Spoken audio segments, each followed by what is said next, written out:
Hello everyone, তো আবার নিয়ে চলে এসেছি আমি একটা ছোটোখাটো ভিডিও। তো দিনটা ছিল একটা ছুটির দিন, বেশ বৃষ্টি হয়েছিল কিছুক্ষণ আগে, কিন্তু বিকেলবেলা ইচ্ছে হলো একটু ঘুরতে বেরোনোর, তাই আমি আর আমার এক ফ্রেন্ড মিলে ডিসাইড করলাম আমরা দুর্গাশ্রম যাব।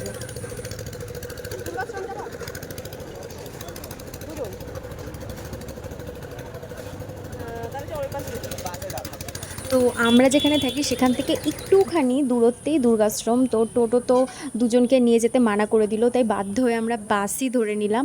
বাসে বেশিক্ষণ টাইম লাগে না, 5 থেকে 10 মিনিটের মাঝামাঝি একটা সময় লাগে। তো আমরা বাস থেকে নেমে এখন একটুখানি হাঁটতে হয়, তো হেঁটে চলে এসেছি আমরা দুর্গাশ্রমের কাছে। দুর্গাশ্রমটা কিন্তু ভীষণ সুন্দর, সবুজে ঘেরা একটা জায়গা, তোমরা নিশ্চয়ই আমার আগের ভিডিওতেও দেখেছো। আর এখানে কিন্তু দুর্গাপুজো খুব সুন্দর বড় করে হয়, আর এই জায়গাটা কিন্তু ভীষণ মনোরম। তো আমরা ঢুকে পড়তেই এখানে দেখছি অলরেডি অনেকে চলে এসছে। মানে রোজই দুর্গাশ্রমে কিন্তু ভিড় হয়, আর যেদিন ছুটির দিন থাকে সেদিন যেন ভিড়টা আরও বেশি হয়ে যায়। আর এখানে কিন্তু কোনো প্রকারের আমিষ খাবার কিংবা কোনো খাবার নিয়ে যাওয়ার একদমই বারণ রয়েছে, এই সমস্ত নিয়ে যাওয়া যায় না।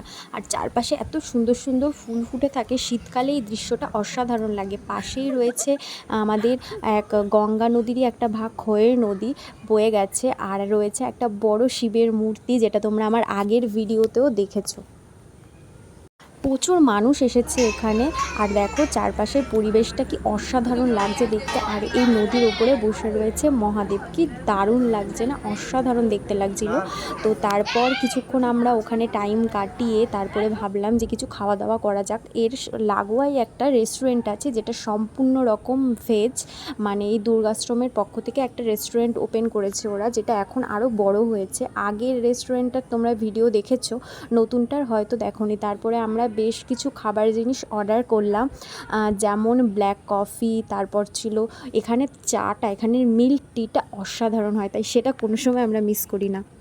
আর তারপর আমরা মোমো টেস্ট করেছিলাম, মোমোটা খুব একটা ভালো লাগেনি, ভেতরে এক মোচার স্টাফিং ছিল, মানে মোটামুটি চলে যাওয়ার মতো। আর তার সঙ্গে খেয়েছিলাম এই পনিরের পাকোড়া, এগুলো আমাদের সবসময় পছন্দ এখানের, আর আমরা আসলেই এই পনিরের পাকোড়া আর দুধ চা তো অর্ডার করি।